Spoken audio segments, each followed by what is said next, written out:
signal was a test of the NOAA Weather Radio All-Hazard Station KHB29 public warning system. This test is conducted between 11 a.m. and noon each Wednesday.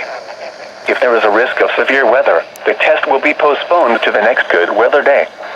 Reception of this broadcast and the alarm tone will vary at any given location. This alarm tone will be activated for hazardous watches and warnings for the following counties: Berkeley, Charleston, and Dorchester.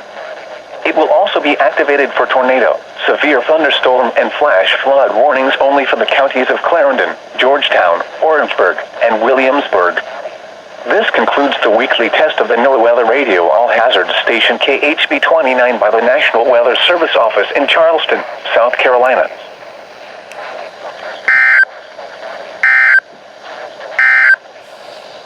The extended forecast.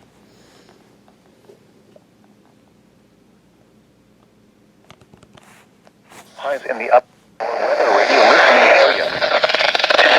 Mostly for today and tonight. Patchy. Sunday night.